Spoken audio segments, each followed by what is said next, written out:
প্রিয় ছাত্রছাত্রীরা, দেখো কত সহজে আমরা ট্যালেন্ট সার্চ বইয়ের অঙ্কগুলো করছি। পঞ্চম শ্রেণীর 72 নাম্বার পেজের পরবর্তী অঙ্ক দেখো, 42 নাম্বারটা।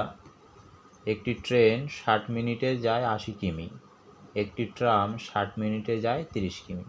ট্রেনের গতিবেগ অংশ কত? ট্রেনের গতিবেগের অংশ কত? তোমরা জানো যে গতিবেগটা মাপা হয় 1 ঘন্টার হিসাবে। এখানে 60 মিনিটে 80 কিমি, তার মানে 1 ঘন্টার হিসাবেই দিয়েছে। ট্রামটাও 60 মিনিটে 30 কিলোমিটার, এটাও কিন্তু 1 ঘন্টায় গতিবেগটা দিয়েছে। এবার উত্তর চেয়েছে ট্রেনের গতিবেগের কত অংশ। তাহলে ট্রেনের গতিবেগ কত? দেখো কিভাবে করছি। ট্রেনের গতিবেগ কত? 80। আর উত্তরটা চেয়েছে ট্রেনের গতিবেগের অংশ কত, আর ট্রামের গতিবেগ হচ্ছে 30। তাহলে 30টা উপরে দিয়ে দাও, 0 0 কেটে দাও, সমান সমান 3/8। 3 × 8 উত্তর এটাই। দেখো আমাদের ওই যে 60 দিয়েছিল, 60টা কোনো কাজেই লাগেনি, 3/8 হয়ে গেল। পরেরটা বলছে 43, 6 টাকা 10 টাকার কত অংশ? 6 টাকা 10 টাকার কত অংশ? এখানে প্রশ্নটা পড়ে বুঝে নিতে হবে যে 6 টাকাটা 10 টাকার কত অংশ। দেখো কিভাবে করছি। 6 উপরে 10 আসবে নিচে, যেমন আমরা 10-এ পরীক্ষা দিয়ে যদি 6 পাই এভাবে লিখি, ঠিক এটাও সেইভাবে করো। 6 টাকাটা 10 টাকার কত অংশ বলেছে। কাটাকুটি করো, একে 2 দিয়ে কাটো, 2 দিয়ে কাটলে 3, একে 2 দিয়ে কাটলে 5, 3/5। এটাই উত্তর। 3/5 কত আছে? নাম্বার বি দা। একই টাইপের 44টা 20 টাকা 120 টাকার কত অংশ? এটা করে ফেলো। 20 উপরে দাও, 120টার নিচে। যেটা টাকার বলবে সেটা নিচে যাবে, হ্যাঁ, আর যে টাকাটা চাইবে সেটা উপরে।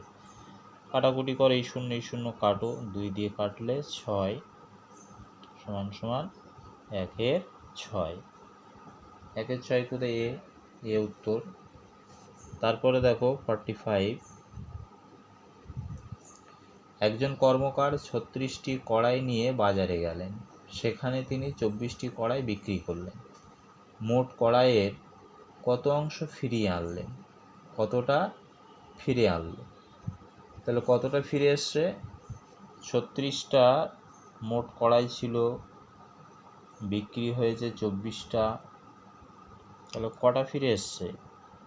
তোমার 12টা ফিরে এসছে। 36 থেকে 24 বাদ দিলে 12 থাকে। এবারে শুধু 12 উত্তর দিলে হবে না, পরীক্ষায় যেগুলো এইভাবে অপশান আছে, এভাবে অপশান না দিয়ে 12ও থাকতে পারে, তখন কিন্তু বেশিরভাগ যে 12 উত্তর হয়েছে 12ই লিখে দেবে, ওইভাবে করলে ভুল হবে। বলেছে মোট কড়াইয়ের কত অংশ ফিরে এসছে। এবার মোট কড়াই ছিল 36, এটা একটু সামান্য একটা ধাপ বাড়িয়ে দিয়েছে অঙ্কটা। 12 উপরে দিয়ে দাও, 12 দিয়ে কাটো, 3 × 12 = 36, 1/3। এটাই উত্তর। 1/3 কোথায় আছে? এ নাম্বার। এবার 46টা দেখো,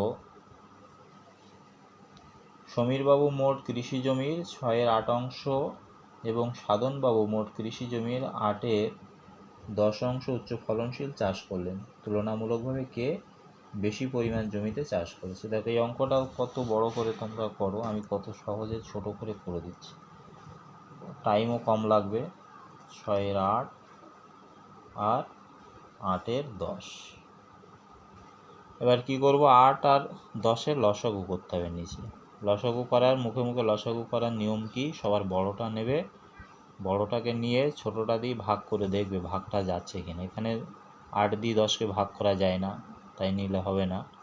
তাই 10-এর নামটা পরের ঘরে যাও, 20, 20কেও 8 দিয়ে ভাগ করা যায় না। 10-এর নামটা আরও এক ঘর বাড়াও, 30, 30কেও যায় না। 10-এর নামটা আরও এক ঘর বাড়াও, 40, 5 × 8 = 40। 10-এর নামটা 4 ঘর নিলে 40, 8 দিয়ে ভাগ করা যাচ্ছে, তার মানে লসাগু 40ই হবে। সেই 40 এর সাথেও গুণ করো, সেই 40 এর সাথেও গুণ করো। কত সুন্দর। দেখো এবার 8 দিয়ে এটাও কাটাকুটি করো, 5 8 40, দুটো মিলে হচ্ছে 5 6 30, 4 10 40, দুটো মিলে হচ্ছে 4 8 32। তাহলে এর মধ্যে বড়কে, লাস্টেরটা বড়, লাস্টেরটা কী নাম ছিল? সাধনবাবু। আর প্রথম ছিল সমীরবাবু। সাধনবাবুই বড়। কে বেশি উত্তর চেয়েছে কে বেশি ফলনশীল, সাধনবাবু লিখে দাও, এটাই উত্তর।